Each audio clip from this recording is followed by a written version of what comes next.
Well, greetings and welcome to another episode of the Psych Monologues. I am glad that you have joined me for a few minutes of your time. Well, actually not a few minutes, but a little bit more than that. But come on in, pull up a chair, get comfy, because we're going to be talking about suffering and grace. Sounds like a great topic.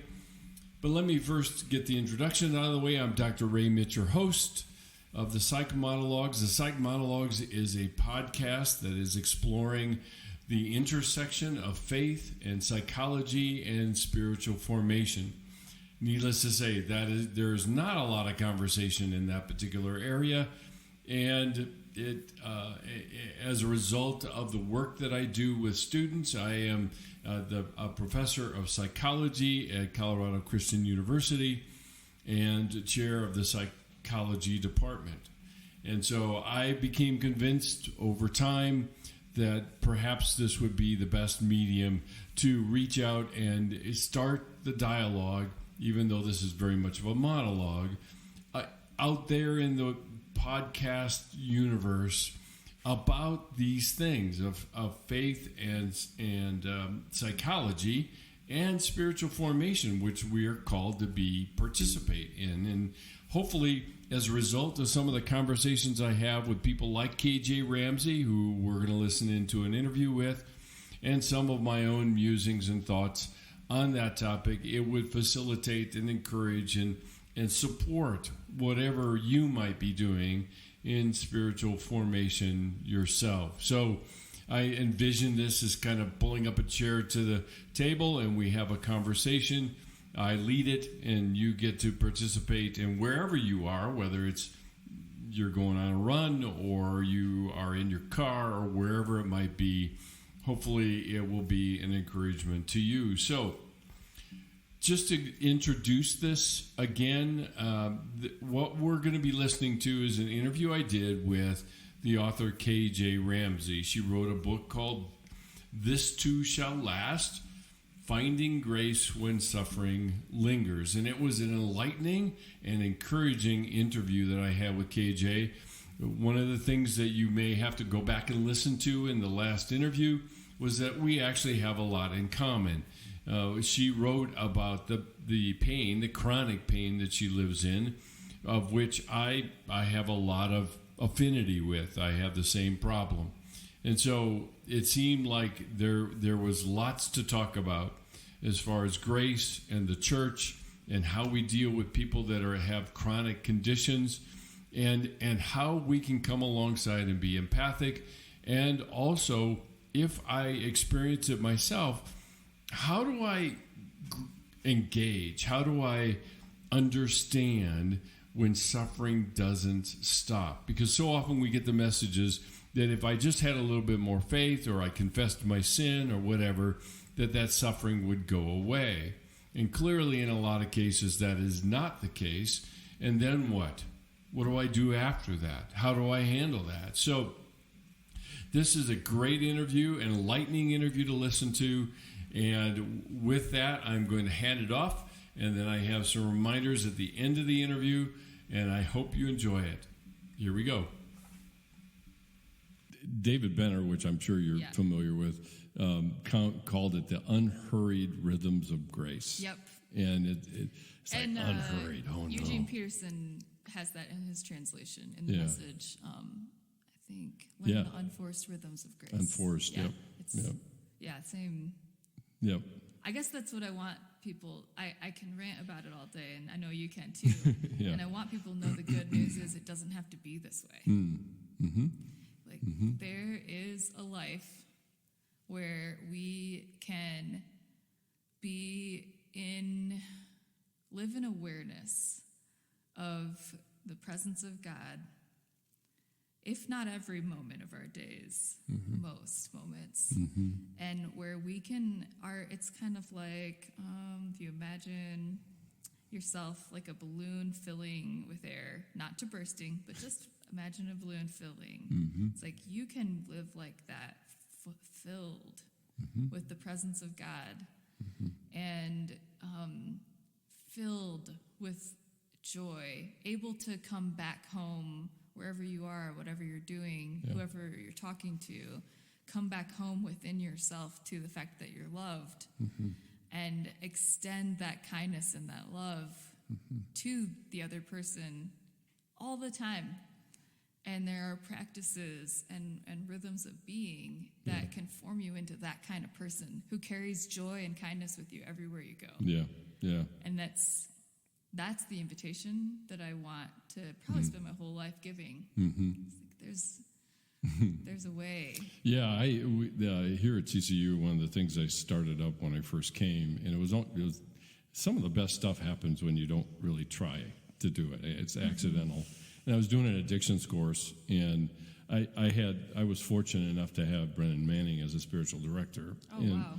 And his first assignment to me was to do a 5-day silent retreat. And I jokingly say because now we're doing these 2 and 3 times a year with students, and I jokingly say to the students, I think the furrow marks out in the parking lot from me are still there from when I first went. It was like, I'll be damned if I'm going to go through this thing, but I want access to him, so I'm going to do it. Yeah. And I was at all-out nuclear war with the church, and so I was like, I'm going to duke this thing out and see what happens. Yeah. And that's, interestingly enough, that's what ends up happening to the students that go through our silent retreat. We ostensibly, the podcast is meant to try to raise awareness of need for students to be able to engage in the silent retreats. But, we'll go on a Thursday night, and they're 22 hours in silence. And that means dinners, that means everything. And the first day is like hell on earth, because they have to detoxify. Absolutely. Literally. Yeah.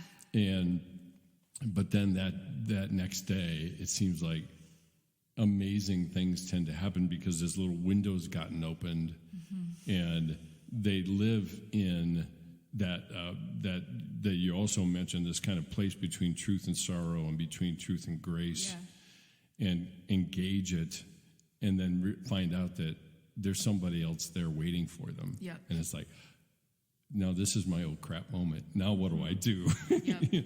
I didn't think that he was here. Yep, and he already is. Yeah. And he's really happy you're there.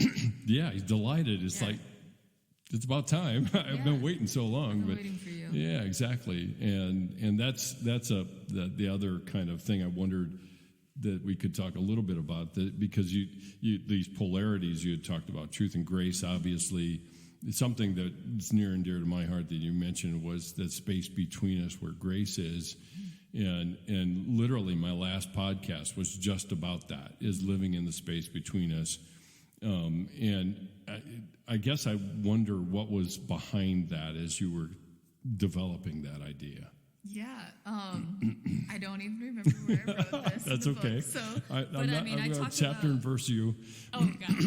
Yeah. Yeah, I do think a lot though about the space between us, and I think maybe where I first started becoming curious about what happens there in that relational zone was when I was pretty newly sick. And I have a couple stories in the book of this one. Actually, the friend who's in the story is moving here in a few weeks, and I'm so excited that she's going to be near to me. But my sweet mate, Katie, when I first got sick as a junior in college, so it's funny to be on a college campus right now and think about, I was a 20-year-old junior RA and went from being super involved in everything to suddenly I can't walk. And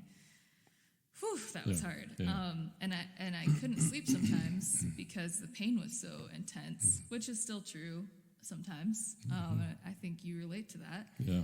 And I would kind of crawl literally because I couldn't stand up, crawl to our study room in between the two rooms in our dorm and just weep. And Katie found me in there. She was going to the bathroom middle of the night, found me, and just sat with me and held me and let me weep. And she had a test the next day, and she still let me weep. And it just... That's amazing. Those kind of moments make an impression on our souls and on our bodies, that like you're allowed to be broken. Yeah, there's permission there. Yeah. And so there were no words said that night. Yeah. I don't remember her saying anything. She just held me. And I've always remained curious about that wordless comfort of presence that she offered me through her physical body being with me. Right. And then like another friend, Sarah, who I'm talking with later tonight, she lives in Chattanooga, and I miss her so much. Like 2 years after that, would just come over and sit with me. And when my disease had gotten a lot worse again, and then I was able to do the same for her after she came home from a stay at the mental hospital. And it was like, there was this shared understanding that you're allowed to be as you are, and I'm not going to fix it, but I'm going to be with you. And that's what made us both experience hope. So I think it's the space between us I've experienced as sacred and generative. And what I found through my own study of it is that our nervous systems, like the barrier between me and you, between my skin and your skin, and there's like, what is this, 4 feet between us, that barrier is far less full as it looks. Like the way that our nervous systems work and interface with one another is that we are constantly impacting each other. Right. We're constantly sensing where the other person is at and and like changing our neural state in response to the other person's state. Yep. There's far less of a stop between where do I stop and you begin than we think. Yeah. And that's actually a super beautiful thing, because when we can be with another human who's safe and empathetic, who's grounded, who in nervous system terms is like in their ventral vagal state, and their social engagement system is turned on. It's all like language we could unpack different time, but that actually, if I'm suffering, and so I'm probably in a state of stress, I'm in a nervous system state of stress. I'm probably in sympathetic, or I'm all the way down into dorsal, shut down, freeze, or fawn state. Being with somebody who's grounded and their social engagement system is turned on is going to help my body rise from the bottoms of the pit of despair in an actual nervous system sense, all the way back up to connection. Yep. That's what I mean by the space between us. Yeah. And I think like what we experience in that co-regulation dance that happens is but a tiny fraction of what is always happening in the communion of the Trinity that we have surrounding us and folding us, between us. And it's that perichoretic nature and dance of God, that there is this mutuality and this love that surrounds and upholds all things in Christ. And I think there's just such beauty. So I love to stay curious about the space between us, because it speaks of and it is showing us something of God. Yeah, and when you have somebody who actually physically crosses that space and then makes that connection even more real, in a sense. You think, and I'm a parent to 4 daughters.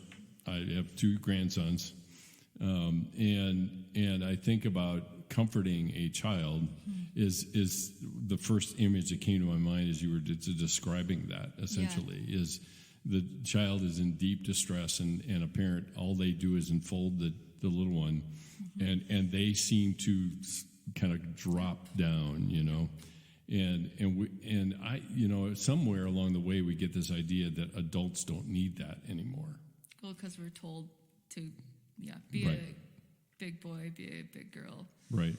Don't cry. And the whole pain thing. I mean, if somebody grabs on, if you will, like your friends did, and sits with you in that pain, I think for a lot of people, like you said a little bit ago, the anxiety of somehow this is going to infect me too, and then I won't be of any help or use anymore. Or I've got things I've got to do. Yeah, right. It'll remind me of that. The other side of that story with both those people is Katie, who sat with me on the floor and held me. Her dad died from brain cancer when she was a kid. She's suffered. She knows the need to be held. Right. So she can be there with the confidence that the darkness is not going to overcome you. Right. Because she's experienced it. Yeah. And Sarah as well has suffered a lot too. And so that's one of the awesome things. Right. Like as we experience our own sorrow and the way that light shines in the darkness and the darkness has not overcome it, we get to bring a candle into other people's darkness. And it changes things. And there's it's that blessed be the God of all comfort, comforts us in all of our afflictions so we can comfort others. It's this circle that keeps going, and it changes our communities. It changes not just our own story, but other people's stories when we become those kind of people who are willing to be in the darkness because we have this confidence that there is still light. It doesn't have to be an overwhelming light either to still push back the darkness. Just a little flicker. Yeah, right.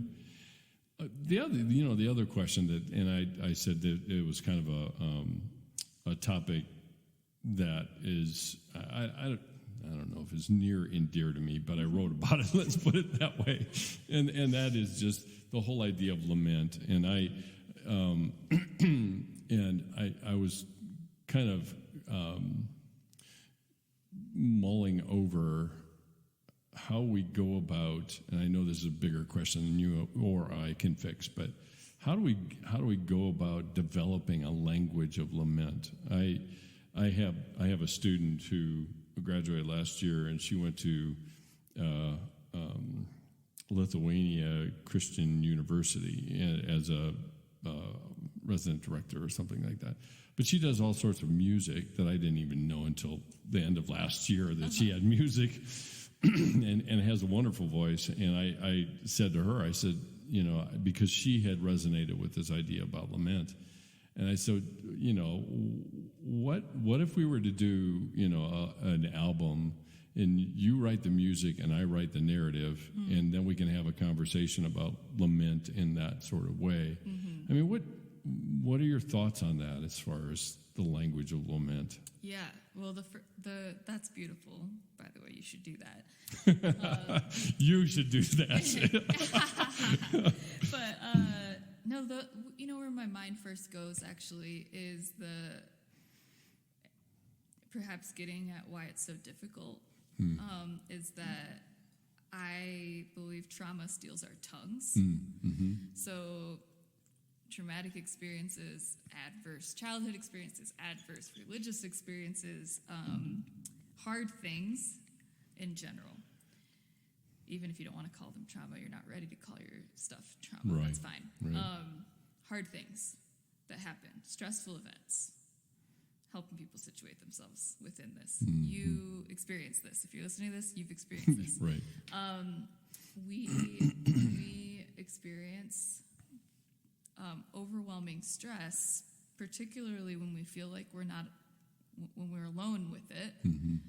Your body registers that as traumatic, and you become disconnected from the parts of your brain that are responsible for language. Right. So trauma steals our tongues means like we struggle to have words for the hard things because it's physiological. Like we can't access it without a regulation process. So I say that maybe to help us see like why it's so hard. It's not just that we like have decided to believe in the American dream and we're so bad. It's not just that. It's like our bodies have this disconnection inside them when we experience hard things. And so I want to have grace for the fact that it's hard to lament. That's beyond that we haven't had it modeled to us. So I think the place that we start to begin to have a language of lament is we go back to, for example, Romans 8 and talk about, probably the most wounding scripture that gets thrown at people who suffer is all things work together for good, And I tee up to knock somebody in the next county with that little piece of verse. I can't tell you how many times I've had someone throw that on me. Yeah. But here's the really cool part. That scripture is given in the context of Paul saying, the Spirit takes our sighs and our groans and makes them prayers. So all things work together for good is saying, like, even your groans are prayers. Even your sighs and your weeping is being made into a song of prayer, like a prayer to God. Right. It's not, you just need to have a better attitude about this because it's all going to work out. Yeah, right. And I say that because groaning and sighing is actually like what your body needs when you're suffering. Yeah. Or just in stress to in general. get it So out. like you probably know this, really, but like we sigh probably that's like 30 or more times a day, just like automatically. And we do that because when you sigh, like it just did, I noticed that. it sends signals throughout your body that say, I'm okay. Yeah. And so you'll notice like when you're frustrated about something or you're stressed, like you're going to naturally do that. Yep. You can also force yourself to sigh. And that is something we can do to help ourselves feel more okay. You don't have to have words. That it's a sigh can be your lament. You're groaning, just like, ugh. Right. That is lament. And what I'm getting at is that like if we let ourselves see that even our sighs and our groans are sacred, it will give us enough physiological space to be reconnected back to the parts of us, like nervous system wise, that will allow us to access our language again. Sure. So I kind of go back further, and there's then more to say about what to include about lament, and it broadens, I like going there. It broadens the landscape. I mean, so that because we think of lament only related to some grieving or some loss or something like that, and even as you're talking about it, even in interactions, everyday interactions, there is an element of lament to it because it doesn't measure up to what we wanted it to be. So our expectations aren't being met, and I think sometimes for some folks at least, having my expectations not met is not placed in the context of loss at all. Yeah. And yet, we react like that. Yeah. We really react like that. Yeah. Which should show you something about what it actually means to you. Yeah, and exactly. your body. And I think maybe it's resituating lament in the context of like any time our bodies experience disconnection or overwhelm. Yeah. Not that flicker of shame or potential abandonment, rejection that happens when someone says something mean to you or makes a terrible face at you, someone cuts you off in traffic. Like these things our body registers as cues of danger, tell us we're not safe. All of those are ripe for lament, the lament of sighs and groans. And maybe it's like allowing ourselves to be human. Maybe this comes back to the you are enough stuff, like allowing ourselves to be humans that need regulation and need to like just be conscious of the fact that we get stressed. Yeah. That's a limit as Sure. a human limit, Sure. is how we can become people who have enough space to bring our whole selves to God. Yeah, sure. I mean, I had a conversation with a missionary, since I worked at World Venture, I've known and interacted with a lot of missionaries, and they're heading back to a country in it's a secure country, so I probably can't say it, but one of the things that I said to this person was, welcome to being human, because she had gone through so many goodbyes as they were leaving tomorrow. What's today? Wednesday. Thursday morning. Lose track of my days. And she was kind of offsetting it, It just kind of. And I said, "Wait a minute. Welcome to being human." And honestly, I think we act like we're not.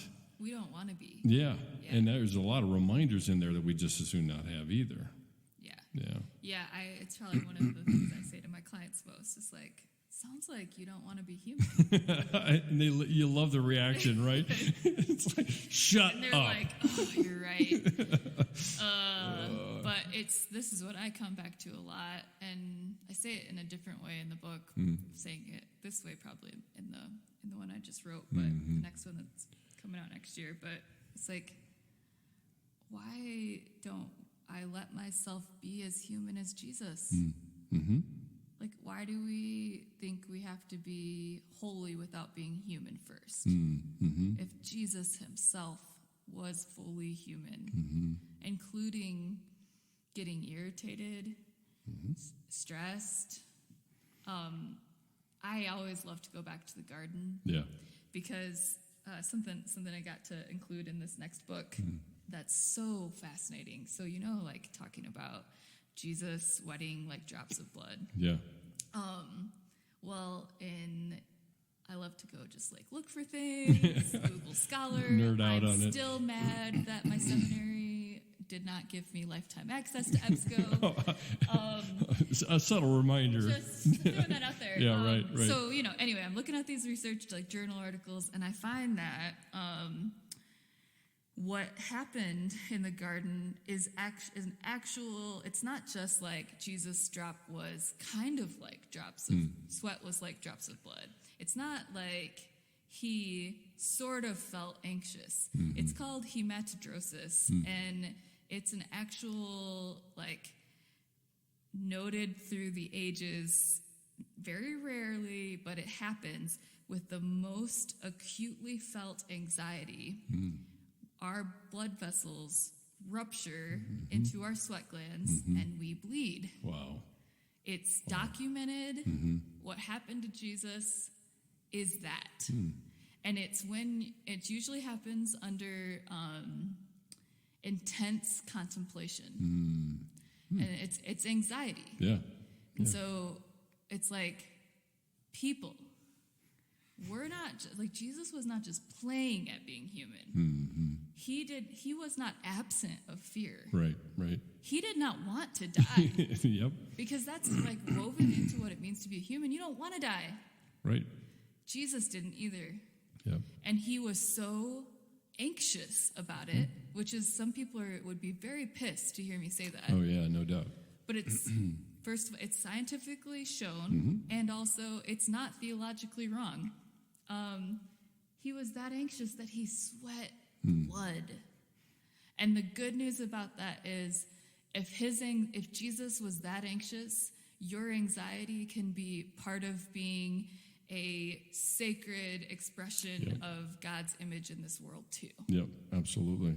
You can be that human, because he was as anxious in that moment, in that night, as a human possibly could be. That's amazing. And that means, like, your whole life, your worst day, the worst mental health day of your life is still not as bad as what he experienced, and that it's just as sacred. Like, that's such good news. Yeah, and it reminds us of in Hebrews when they talk about a high priest who knows us, knows what we're going through because he experienced that, like you described, and then everything in between. I mean, there are plenty of places where Scripture kind of two-dimensionally creates it and then when you look at it, like with Lazarus, there's an eruption of emotion, but all we read is he wept. Right. No, and even that interchange. I mean, I think I've noted this in This Too Shall Last, but the Greek is much more vivid in that section of Scripture. It's like the thing that moved Jesus to heal Lazarus was not just like he cared. It was he was angry. Yeah. He was angry about the reality of death. Right. He raged. The Greek gets at it as like it's rage. Yeah, that's that eruption and that's the eruption of compassion. That means some of our anger is meant to be good energy that moves us into God's kingdom compassion. Yep. That's not anything I was taught in church or Sunday school or my Christian college. Nope. Yeah, and which by definition is saying the anger moves us toward connection. Exactly. Which is oxymoronic to most folks out there. But it's true. Yeah. And even from the nervous system perspective, like when we're, I keep doing this, people can't see. It's called the Autonomic Ladder. You can picture a ladder. Yep.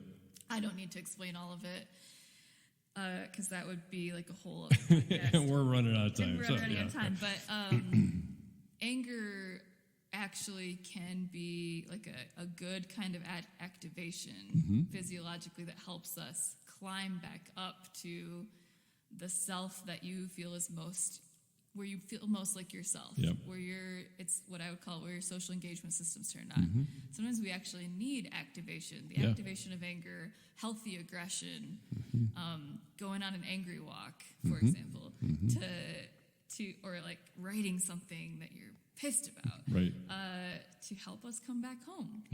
And I want people to know that. We don't have to shove away all of our sensations and emotions to be holy. We actually engage them because all of life is sacred, and Christ felt all of it too, and is with us in it. Yeah, right, exactly. And like, there's a better way than shoving things down. Right. Well, and when you look at the Psalms, I mean, David, I kind of jokingly say that's David's journal. Yeah. And he goes off. I mean, he'll make some Christians blush. That's right. Thanks be to God. That's right. Yeah. And that's part of like the lament conversation that I didn't get to. Is just like when we don't have words, there are words to pray. We can lean on the whole chorus of the Psalms, particularly if you're really been hurt by others. Those imprecatory psalms where it's like, I want to dash their babies' heads against the rock. Don't hold back, David. Yeah. Like, whoa. But you can pray that. You can pray that about people who have treated you like an enemy, who are your enemy. Yep. That's actually welcomed. And it's like the thing, that kind of honesty is what creates intimacy and makes us feel safe and whole again. So we don't have to come up with words when we feel wordless and overwhelmed. There are words we can go to and lean back on. And it's not any less holy. No, and we prohibited certain words, and that keeps us from actually saying the things that are really right there. Yeah, I mean, you and I aren't cussing right now. We are prohibiting. That's right. Damn, maybe I need to do that. I'll do another set here, KJ. Well, we're running out of time, and I don't want to overstay my welcome, but anything, as so many interviews go, right, is what haven't you told us? I mean, but I mean, any last thoughts or based on the stuff we've been talking about or things that we missed that you want to get in there? Or? Well, maybe I like asking people questions too. So this is dueling questions. As a therapist, when you think about it, as of today, I'm not saying this has to be your answer of all time. Thanks. But what do you wish people knew about our sorrow? Just keep it that broad. What do you wish people knew? I think it's not so much what they know. Yeah. I think there's not great words for that. Yeah, right. I mean, I think the Christian tradition has often gone to the idea of knowing something versus experiencing something. Absolutely. And so, maybe it's the permission, I think, to allow their sorrow to exist. I mean, I'm trying to think who it was. The guy that wrote the spiritual disciplines. I can't think. Richard Foster. Yeah, Foster. Yeah. And he made mention of the fact that, Christianity has more than enough celebrities. What it really needs is deep people. And I think that's what sorrow offers us at least an opportunity to be. And so in a lot of cases, I end up talking, saying to my students, are you going to be a water bug Christian, or are you going to live below the water? And because that's where all the nutrients, that's where all the depth, that's where knowing Jesus in like the way that you described him is actually waiting for us. And I understand, when I say that, I'm not in no way, shape, or form suggesting that it's bad for somebody to be on the surface of the water. Sometimes we need those kind of breaks. Yes. But at the same time, the world is crying for somebody that can handle the pain that people are experiencing every day and hiding because they're afraid nobody will be with them in it, like we've been talking about. And so sorrow is not a four-letter word, obviously, but I think it's growing comfortable with our sorrow that is more important, because it's basically human.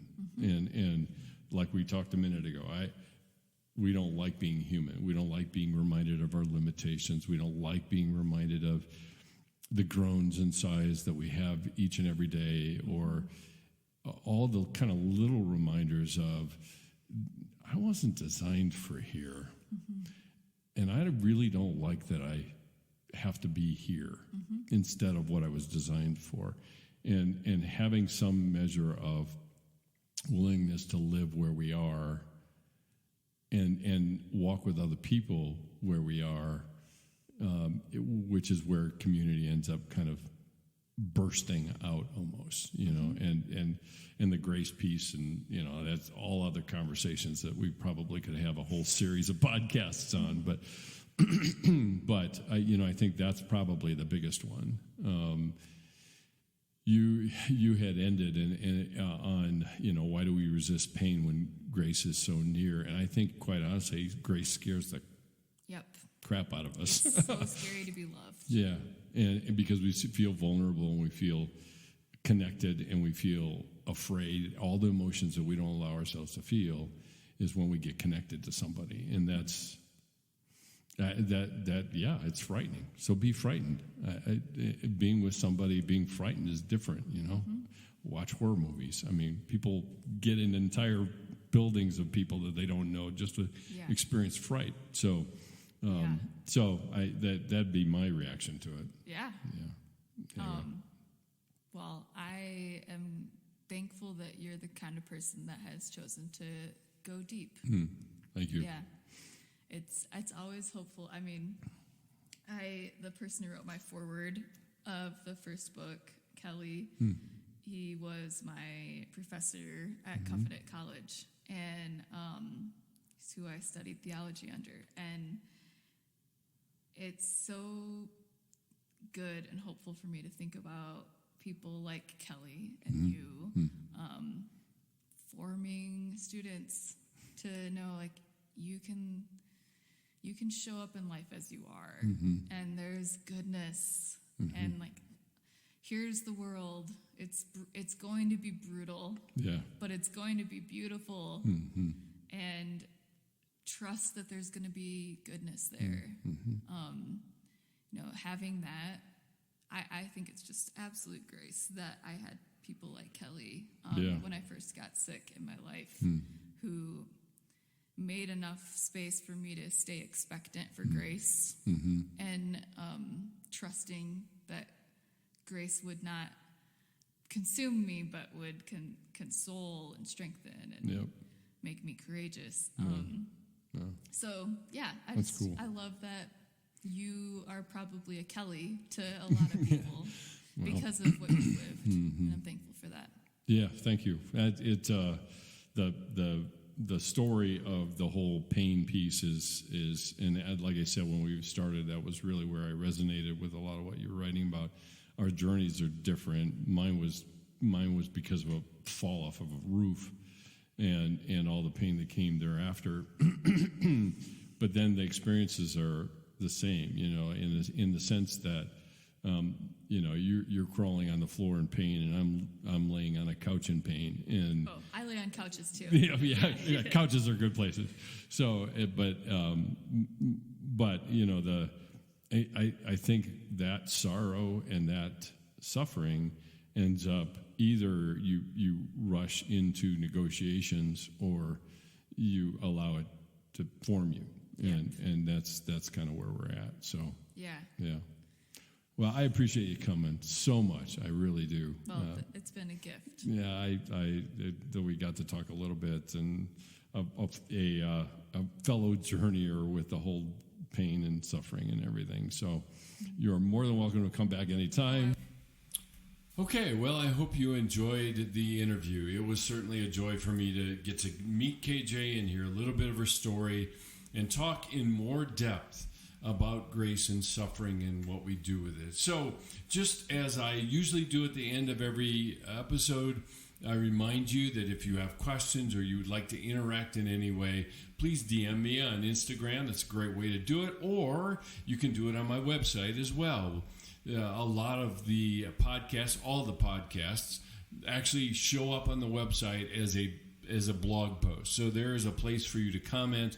And in that comment, please leave questions. I would love to begin to collect some further questions. Perhaps we can collect enough so that I can invite KJ to come back and we can talk further about that. So you can subscribe on the website at drmitsch.com. Upper right-hand corner, there's a subscription box, and any new material that is going to be published, which it will. I've got plenty, and I'm generating even more since the school year has started. You can subscribe there, and every time anything new comes out, you'll be notified of it in your inbox, and you can come back and take a look around. I will tell you, I've been teasing this the last couple of weeks, but we're going to make some really big changes on the website that I think if you have frequented the website or even just visited it once, you will see huge changes that will come in line with what I feel like is the mission of the ministry that I have been embarking on and doing. I just really haven't formally organized it, and the website and the podcast and other media that is available as resources are going to be available to you there.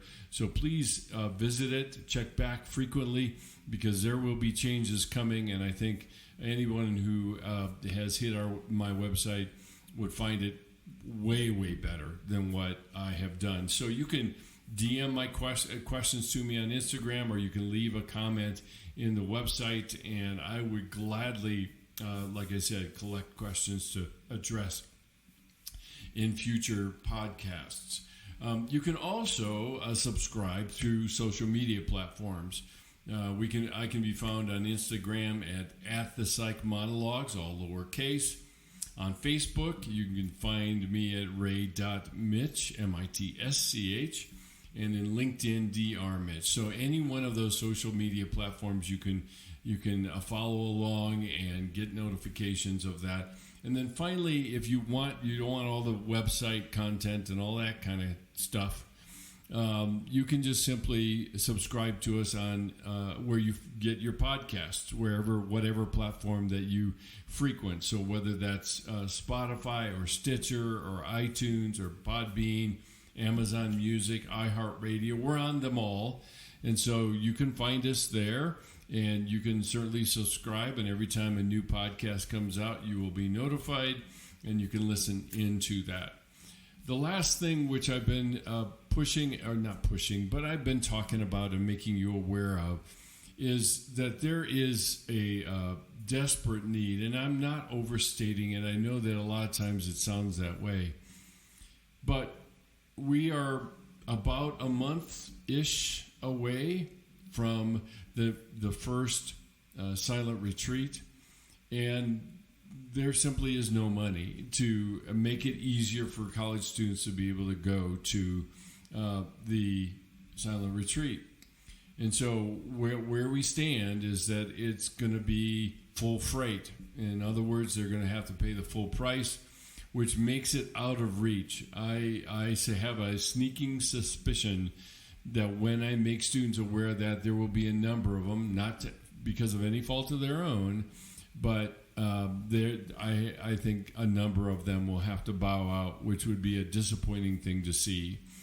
So if you would like to partner with us to fund the scholarship that allows us to make it affordable for Christian students at CCU to attend, you can do so. If you go to my website and go to the CCU link and go down to Silent Retreats, you will find at the bottom of the page a donation button that you can click on and be able to donate at whatever rate that you feel comfortable and passionate about supporting this effort.